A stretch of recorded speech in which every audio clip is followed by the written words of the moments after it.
And welcome back, everyone. This is the X Zone. I'm Rob McConnell, coming to you from our broadcast center and studios in Hamilton, Ontario, Canada. If you'd like to send an email, xzone@xzoneradiotv.com on all social media sites, X Zone Radio TV. And to find out about the X Zone Broadcast Network and the programming we have available for you 24/7, 365, visit www.xzbn.net. And we're coming to you around the world tonight on the X Zone Broadcast Network, iHeartRadio, Talkstar Radio Network, Mutual Broadcast Network, Simul Radio, and Simul TV. Exonation, our two guests this hour are Josette Madia and Tonya Madia. And to both of you, welcome to the X Zone. Thank you. We're real happy to be here. Tell us a little bit about yourself, ladies first. Tonya? I am a psychic medium, an author. I'm also a massage therapist and yoga teacher. And how did you get involved in the paranormal? Well, the paranormal just kind of has been happening for me since I was really young. So basically from the time I was, as early as I can remember, around the age of 5, I had experiences happening, and they just kind of followed me my entire life until sometime in my 40s I decided I was going to figure out what it was all about. And how about you, Joey? What's your background, and how did you get involved in the paranormal? So I actually come from a performing arts background. I'm a content creator with a specialty in the mechanics and structure of storytelling. And I had a very mundane life as far as nothing paranormal really happening.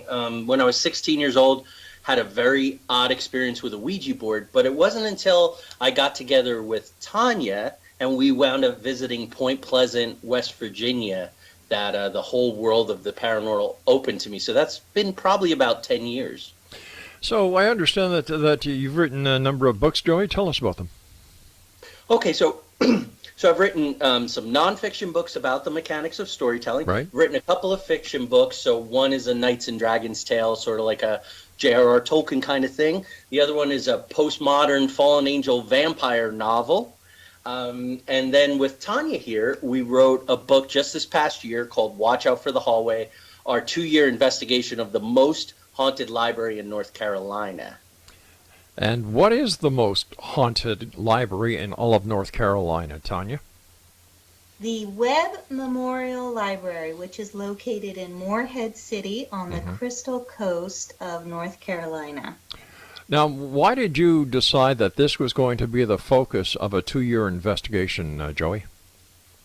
So it didn't, really start out that way. It was a lot of synchronicity and happenstance. So Tanya's been subject to the paranormal, as sensitive her entire life. And when we got together, she sort of acts as a psychic battery for places. So it's not that we have lived in a series of haunted houses, but we're very sensitive. And in the past 10 years, being with her and our daughter, who's also a psychic medium, she's 19 years old, we began to experience more and more things.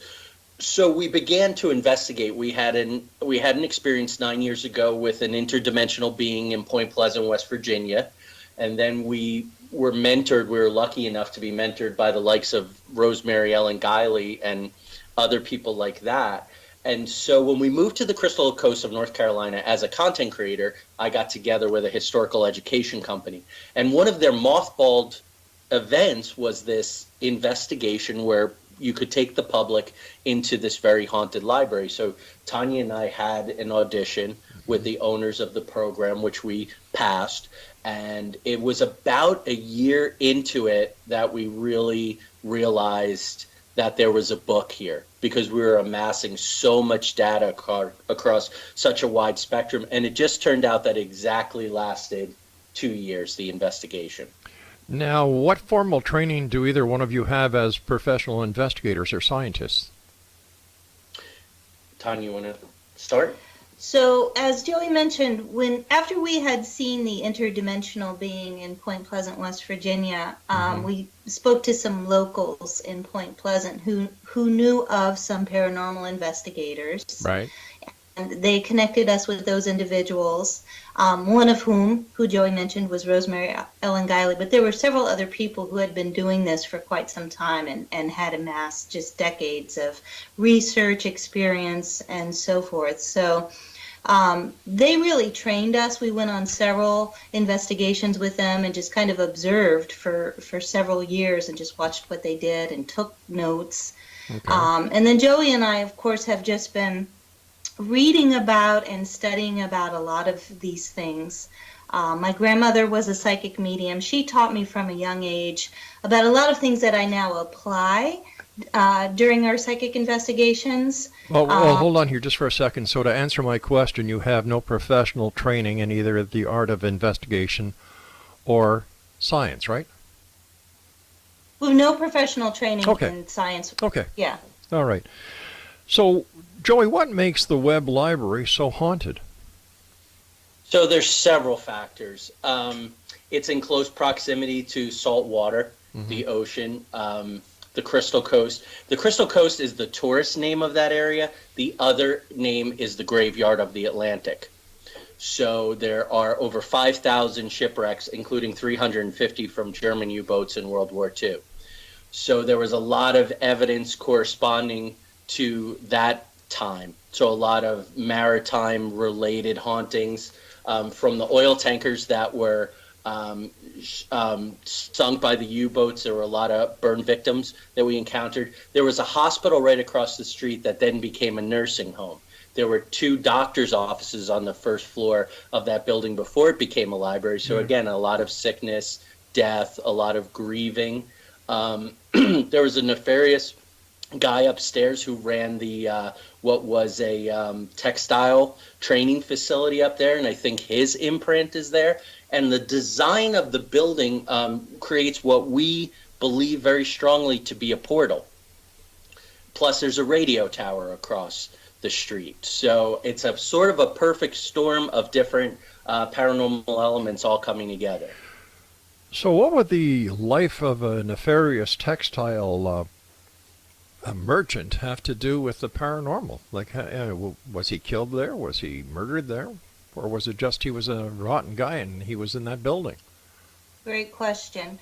Of course, there's no way for us to know because we weren't there. However, many of the experiences that not only myself but other psychic mediums who came in there had, and the information that we picked up was that, he just basically wasn't a nice guy. He took liberties with the ladies. And that seemed to continue for him even in the afterlife. Many of the women who encountered him on the second floor would, feel hands on their legs and thighs, feel their buttocks pinched, things like that. He just wasn't a nice guy, wasn't happy in life, wasn't really happy in the afterlife. I don't believe that he died in the building. I don't believe that he was murdered in the building. But for whatever reason, that's where he chose to spend time in the afterlife. Has he been identified? We have not been able to finding historical records that identify specifically the people who worked in that. We were able to definitely document the existence of the training facility. But finding names of the individuals there, no, we weren't able to do that. We were with some of the other individuals in the building, but not him. So I guess my question is, how do you know for a fact that the feelings that some investigators are reporting are actually from him? Well, like I said, just the psychic mediums, including myself, we saw him and we encountered him and interacted with him. All right, so there's just based on our experience. Okay. We've got to take a commercial break coming up, so please stand by. Exonation, our guests this hour are Joy Madia and Tanya Madia. Their website is www.newmystics.com. Don't forget Exonation, the Exone TV channel, is available on Simul TV, 7/24/365.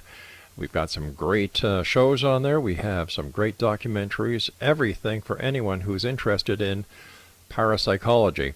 If you'd like to find out more about the Exone TV channel, visit www.simultv.com.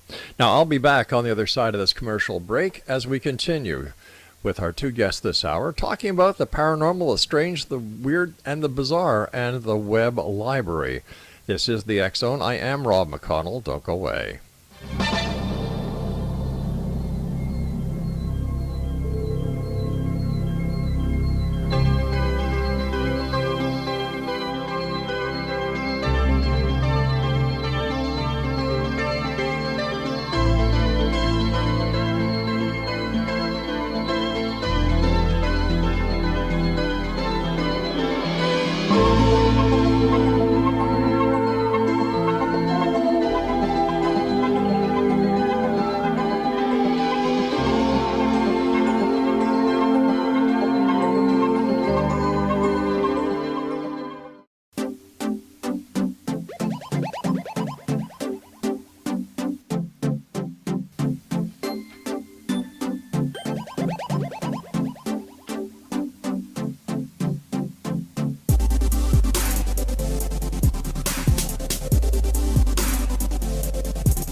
Welcome back, everyone. This is the X Zone. I am Rob McConnell. We're coming to you from our broadcast center and studios in Hamilton, Ontario, Canada. Our guests this hour are Joy Madia and Tonya Madia. Their website is www.newmystics.com. Joy, why did it take 2 years to conduct the investigation in the Webb Library? Well, we didn't set out to say 2 years, but it was it just kind of wound up that way. We went in 80 separate times. We brought about 500 people in there. We spent about 150 plus hours, and towards the end of 2 years, we really kind of felt like we had, with any kind of temporal investigation, you sort of feel like some of the data is becoming redundant, that you've sort of uncovered everything that you're going to uncover. Right. And because it came at that time that it was about the 2 year mark, we were relocating. It seemed like a good time to bring it to an end. Earlier, you were mentioning that you believe the library also has a portal. Where does this portal go, and what kind of evidence do you have that there is, in fact, a portal?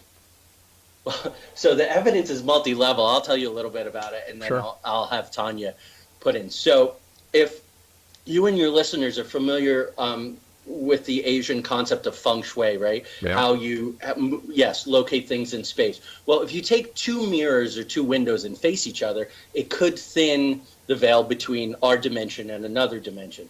So at that, now keep in mind, Tanya is a psychic medium, and she can see spirits and ghosts. They would come in. Tanya, you say it's like the spirits coming down the stairs in Poltergeist, yes? Right. So the hallway on the second floor ran from the south end to the north end of the building, and as Joey mentioned, two windows facing each other. When I would look down the hallway, it would basically just be rows and rows of spirit people walking down that section of the library. And yeah, it very much reminded me of the scene in the movie Poltergeist, where they're just kind of descending the staircase like one after another. That's very much what it was like. We did have one tool that we would use during our investigations would be our smartphones, and we'd frequently hold up the camera, and if I was seeing something psychically, but not necessarily with my naked eye, we would hold up the camera, and then the facial recognition square would often come up where I was seeing an individual. Well, in the case of that hallway, there were several instances where I was seeing the people walk down the hallway, and we would hold up the cell phones, and like many squares would come up for the facial recognition software, and they would move. All right, so answer me this. How can facial recognition take place when there's no face? Exactly. No, I'm asking you how that happens. So the facial recognition is designed to frame and try and focus in on an individual's face. Right. So I'm not sure, what it was picking up, but it would always come up where I was seeing the face I see. of an individual standing there. So as a filmmaker, Rob, I can tell you that the camera eye, being mechanical, sees things in different ways, sees colors in different ways, interprets shapes in different ways. So I think there's something going on there. We also, too, use a PSB-11, which is a spirit box. Okay. And on the spirit box, that was the one place in the library where you would get the greatest diversity of male, female, old and young, foreign languages, accents. And on several occasions, different voices came through that spirit box saying, "This is a portal." So that was another piece of evidence. And then people would see that hallway, almost, again, to use a cinematography terminology, a Dutch angle. So where you would turn, like probably the most famous example is on Star Trek, where the ship would get hit by a photon torpedo, and they would shake the camera back and forth to make it look like the ship was shaking. Yeah. So people would feel vertigo. They would feel like they were sliding down the floor. And on a few occasions, they actually saw the dimensions of the hallway change. So they were suffering from some sort of hallucinogenic reaction. That's hard to say. I know for me, I'm almost like a human EMF meter. Oh. So my solar plexus, my chakra system would definitely kick in that area, and it was a physiological reaction, not so much hallucinogenic. How old is that building? The building was built in 1929. Wow, it's pretty old. Pretty old. Yeah, and there was the man who built the building, his family had a house on the property going back many, many more years than that. Do you know if the building was ever examined for black mold? That is a really good question. I don't know. I would say it's still a working library. So I would assume that as a working library, there would be some, some maintenance that would take place. Well, maintenance really wouldn't discover black mold. Black mold is usually behind the scenes, in between for example, in some homes, black mold has been found between the gyprock or the drywall, right? And the braces and so on. Anyway, because of what you described, also are symptoms of spore poisoning from black mold. So right now the people would. Now I'm not an expert in that, but the people that would come into the library with us would only spend about an hour and a half in there, right. And we're in that part of the library within the first 45 minutes. Let me ask you this: I would imagine the library was open during the day. Oh yes. Yep. 6 days a week. It was a working library. Yep. Did anybody suffer any of these effects during the daytime? Yes, there were reports of sightings of ghosts, books falling off the shelf, people being touched. I meant flying off the wall. I meant the physiological effects that you just mentioned. Oh, a feeling of people would get a feeling of unease. That was hackles and things like that, especially on the second floor. So why do you think this place is still haunted? Why do spirits or those who purport to haunt these places stick around? Why don't they just go? Well, it seems to me that most of the people that we encountered there at the library had either some sort of attachment either to just, who they were as a living person, right. And they just weren't ready to let go of that. Some of them had an attachment to the place itself. For some, it was a combination of both. We also encountered people who just seemed to be confused and weren't really aware yet that they had passed over. We encountered a couple of people like that. And some of those people, I believe, had passed from the nursing home that was across the street there. Why would people who died across the street haunt the building on the other side of the street? I don't understand that. It's a great question. So again, we talked about all the different elements of the Webb Library, with there being a portal, just really the entire area, which that particular area is called the Promised Land. It spans several blocks. So we did speak with many of the people who grew up in that area, and they would come and give us their accounts of not only the library, but they would say, not only is this library haunted, but I grew up 2 blocks down and my house was very haunted as well. So I don't think it's just the library. I think it's that entire area there for whatever reason. Who knows? Like, nobody can really say why is any particular place more active than any other place. But, we just have some theories about why that would be. Now, were building inspectors ever brought in to try and work out on why there were problems or why there was hauntings or why these phenomena were happening? No. Other paranormal groups would go in. It's a well-known paranormal hotspot. There's also high strangeness attached to it with UFOs, interdimensional beings, spectral MIBs. But no, it's never been a problem. It's not a place where people are in danger. So it's a tourist location.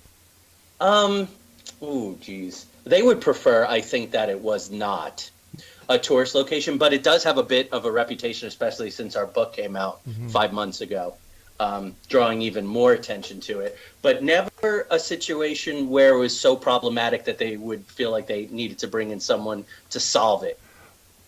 Isn't that strange? Because if people are getting sick, or there's the possibility of a health hazard in a building, and the proprietors of the building or the municipality isn't interested in finding out what it is or what is causing it, I find that as a cause of concern. Well, I'm not sure that really anybody got sick per se. I think people had, sensations that lasted until they, exited the building, but it's not like the staff who worked there were becoming ill or anything like that. It was just in that specific area on the second floor, in that one part of the hallway where people would get vertigo and so forth. But I don't think that people were becoming ill. Right. Like chronically ill. Yeah, I agree with that. And it would be a two-story building? Yeah. It is, with a basement. And a roof. And the basement was the most inactive area of the building, and it was small and cramped, and sometimes we brought as many as 20 people in there. So we didn't spend a lot of time in the basement, but technically it's, 2 floors and a basement. All right, stand by. We've got to take our news break. Exo Nation, our guests this hour are Joey and Tonya Madia. Their website is newmystics.com, and we'll both be back, all three of us, on the other side of this break as we continue here in the X Zone from our broadcast center in Hamilton, Ontario, Canada. I'm Rob McConnell. Don't go away.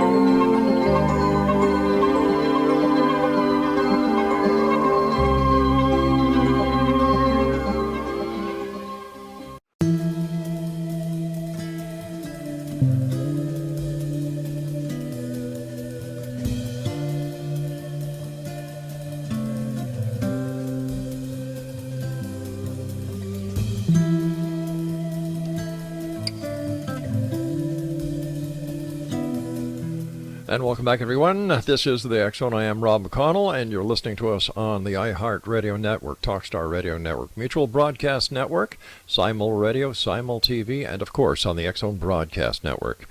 Our guests this hour are Joey and Tonya Madia. Their website is newmystics.com. What was your most exciting or fearful experience that either one of you had at the Webb Library? Wow, there were several. I would probably say my first encounter with the gentleman that we discussed earlier on the second floor. Okay. Yeah, he was pretty intimidating at first, and then over time I decided that really he was just a bully and I wasn't going to be intimidated by him. But those initial encounters with him were pretty frightening. He would sort of lunge at me and scream in my face. So that's not very nice. No, it wasn't very nice. And I wasn't the only one. As I mentioned, some other psychic mediums who came along with us on various investigations had similar experiences with him. But it seemed like after a while, when I was just kind of unfazed by it and decided that, I just wasn't going to let him ruffle my feathers, it kind of subsided. So that was good.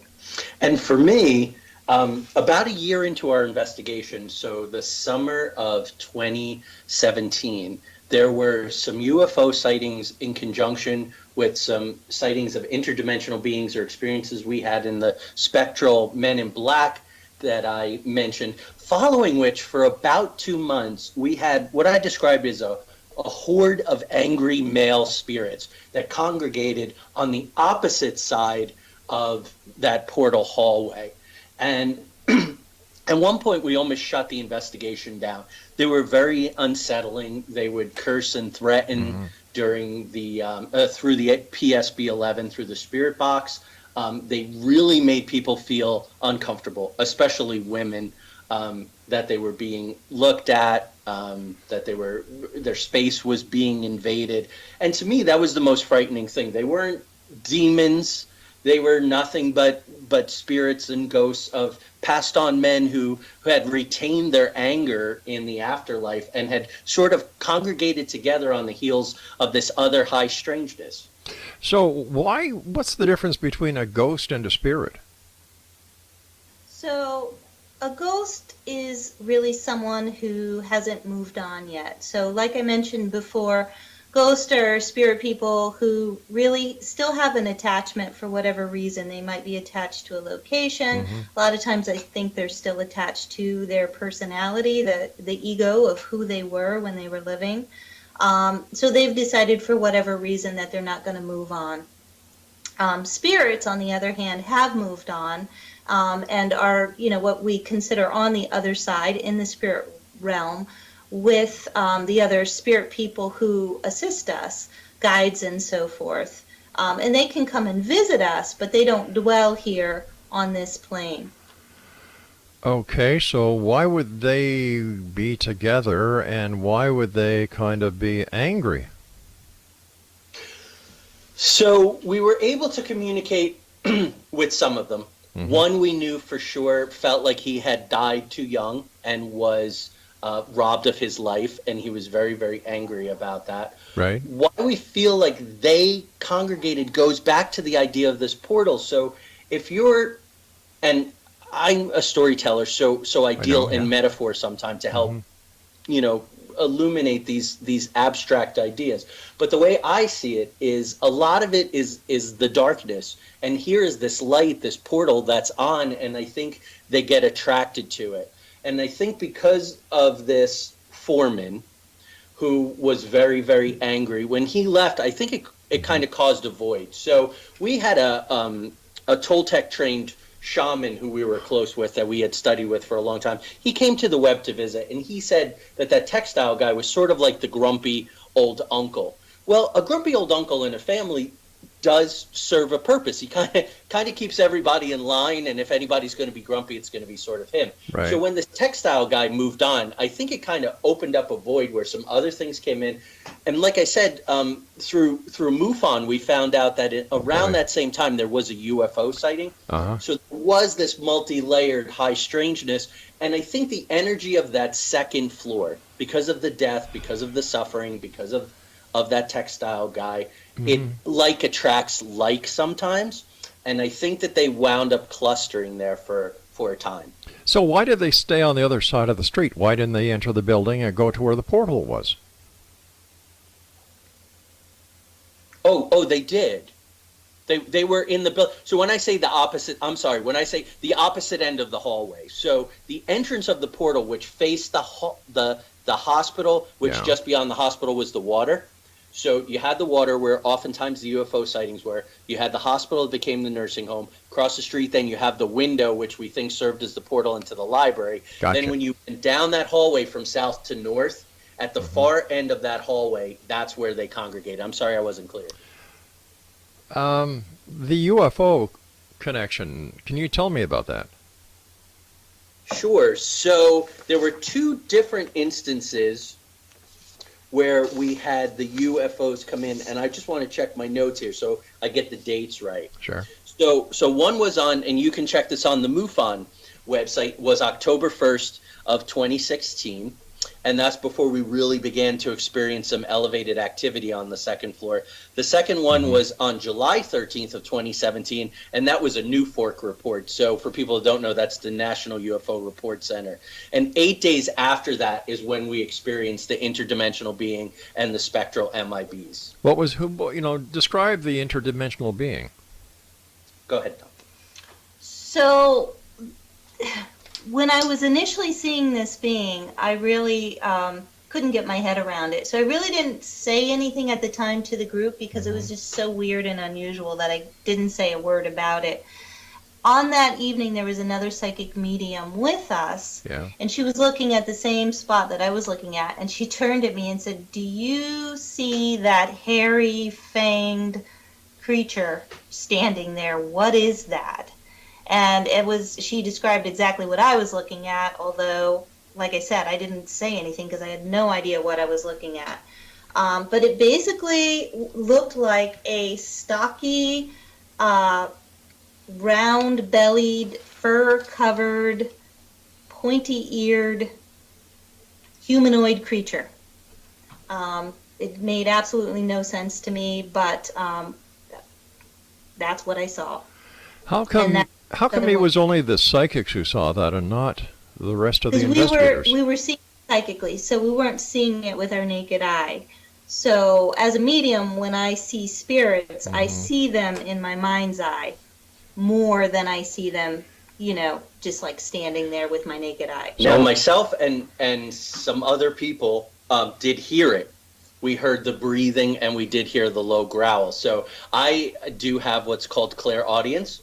Boy. So I can hear some of these things, although I can't see them. And oddly enough, 2 or 3 days after that visit, they had a flea infestation at the library, which could have been coincidence, and it opens up more questions than answers, because how does an interdimensional, non-corporeal being attract fleas?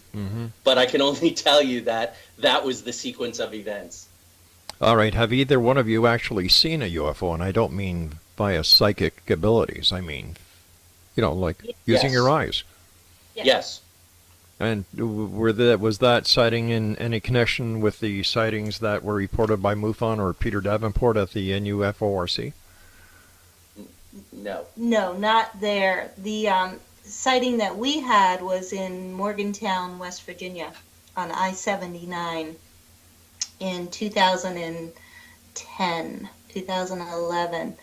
We were driving north on I-79, and there was a craft that hovered above our car as we were doing about 70 miles an hour. And on the underbelly of what looked like a fuselage of this craft were all different colored lights, like red, blue, green, yellow. It stayed with us at about 70 miles an hour. It was maybe 20 feet above our car. It stayed there for about 45 seconds and then shot off. Did you take any photos? We were driving, so no. And at that time, we didn't have like smartphones. I see. Yeah, so no, we didn't. I mean, we were just baffled. Did you make a report of the sighting? Yes, I did. I reported it to MUFON. Not to the police? No, not to the police, because, I mean, what are the police going to do? The same thing, MUFON will do nothing. Well, no, but I mean, I'm certain the police couldn't really do anything about it either, so. No. I guess. So you've both had a lot of different experiences over your lives. You've had the experiences with the portal, basically the Men in Black, the hauntings, the what else have we had here? The interdimensional being. Why do you think, and I'm going to ask you this question, and when we come back, I'd like an answer from both of you. Why do you think you, and not the rest of the population who has never seen or ever heard anything? And we'll be back on the other side of this break as we continue here in the X Zone from our broadcast center and studios in Hamilton, Ontario, Canada. My guests this hour, X Zone Nation, are Tonya Madia and her husband Joey, and their website is newmystics.com. Whether you're a skeptic or a believer, send me an email, xzone@xzoneradiotv.com. I'm Rob McConnell. Don't go away.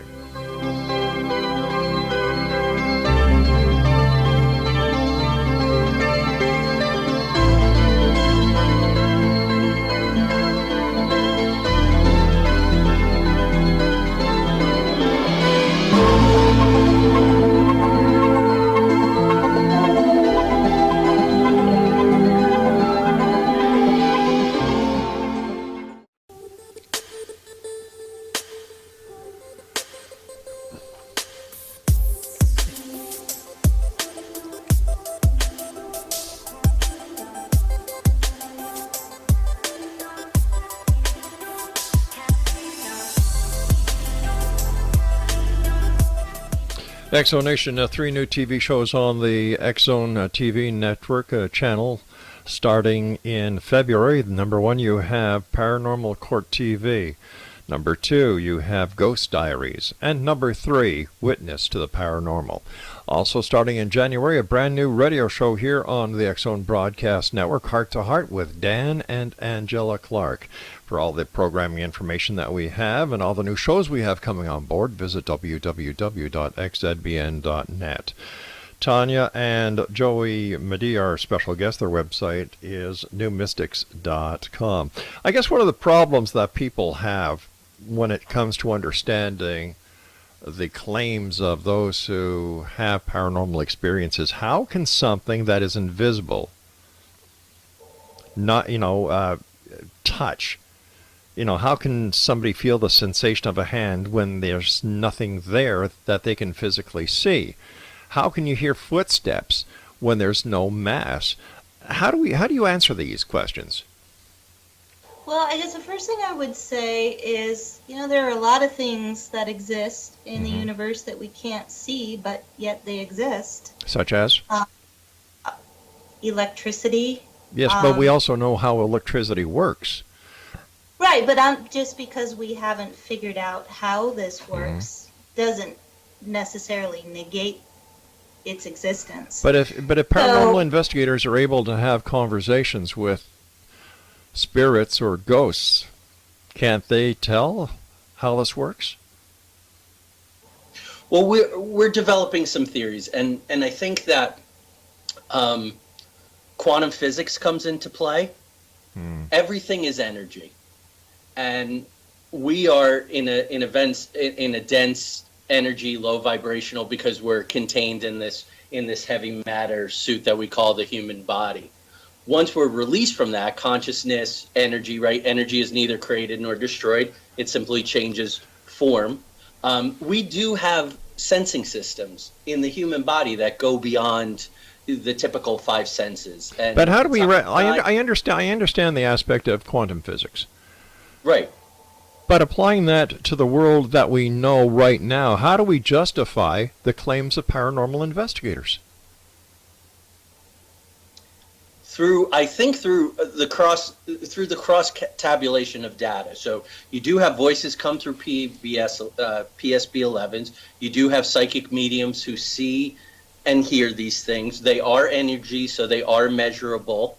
There is some photographic every now and again. There's some video or photograph evidence. There is the reports of hundreds of thousands of people, probably through time, organizations like MUFON and all of that. It's really hard to ignore that something's going on because so many people are seeing it and they're not getting anything out of it. They're getting questioned. Their sanity is getting questioned. And because I can understand it, because all these claims that are made are without any established scientific verification. You've got a bunch of people out there making claims, no disrespect meant, but who really have no idea of what they're dealing with.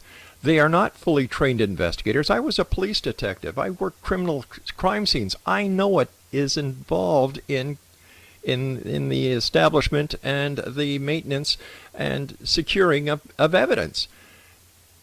It takes years. You just can't go on the internet or I don't understand how people can actually not understand why John Q. Public is not as enthused about their findings as the paranormal investigators are, when there's no member of the scientific community that I'm aware of that has actually reviewed the evidence that says, ghosts are real. Right. Well, I'm sorry. I completely understand what you're saying. Yeah.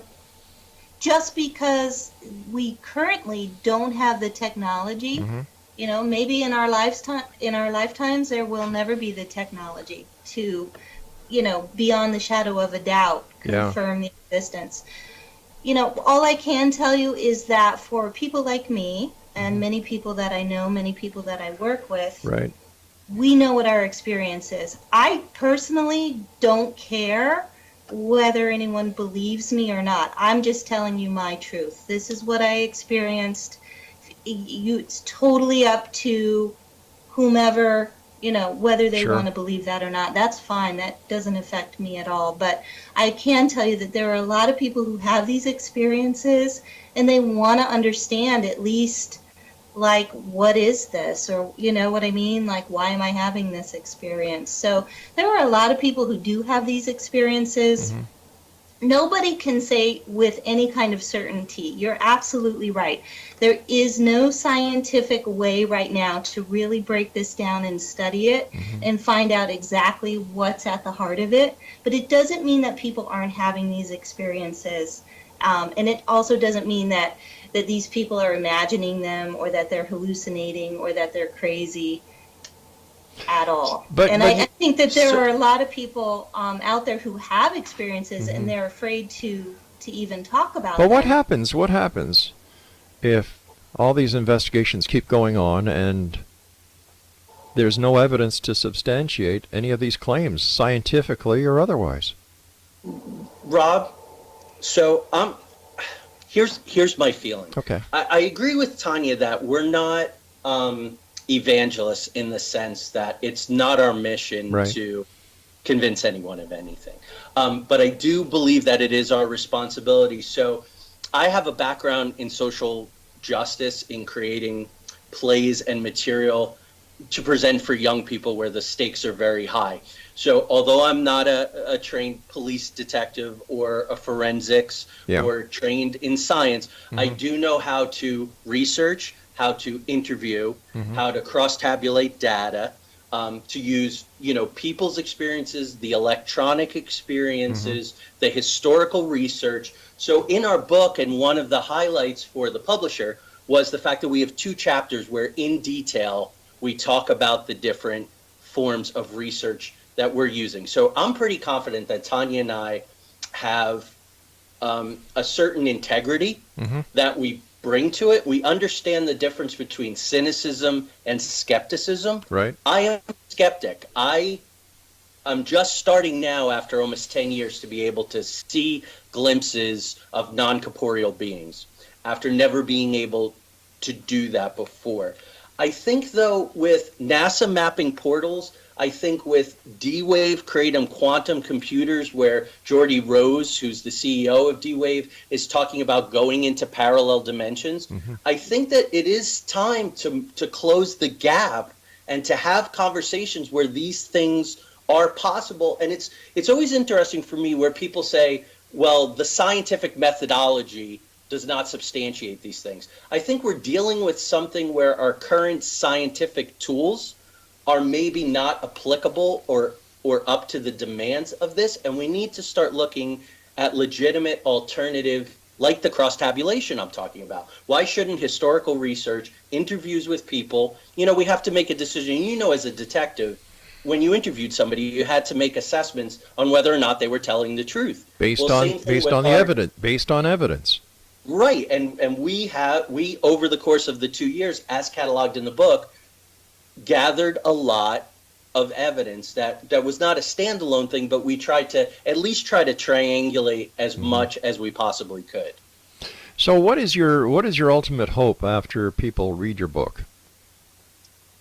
That I guess that they start at least considering the possibilities of these things, or if they're going to go off and do this work themselves, that they adopt some integrity of doing it. Because unfortunately, some people have read the book and then gone out and thought that they could do it and didn't apply the techniques and do the proper energy protections and things like that, and had some problems. So I think it's twofold, that people will start thinking about these things, because we take them very seriously, as we take anything else in our life. Tanya is a licensed healer in a lot of different healing modalities.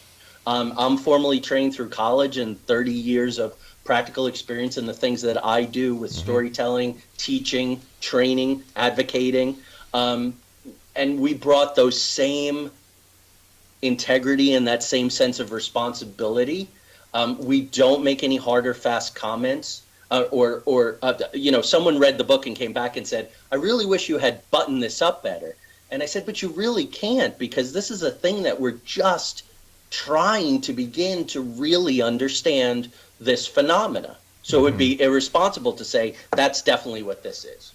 All right, I want to thank you both for coming on to the show tonight. And Exonation, if you'd like more information on our guests, please visit their website at www.newmystics.com. And here's another example of people who really have no training whatsoever, spending 2 years in a library that, let me see, is haunted, has a porthole. They've encountered, there's been UFO activity. They've witnessed a UFO. Let me see, what was that? The UFO was about 20 feet above their car. It stayed there for 45 seconds, and they didn't bother to call the police. All they did was make a report to move on. Whoa, now that's what I call credibility. We'll be back on the other side of this commercial break with the news as we continue here in the X Zone from our broadcast center and studios in Hamilton, Ontario, Canada. Maybe one day, X Zone Nation, maybe just one day, we'll get somebody who wants to do more than flog their books on this show that actually knows what the hell they're talking about. Wouldn't that be nice? I'm Rob McConnell. Don't go away.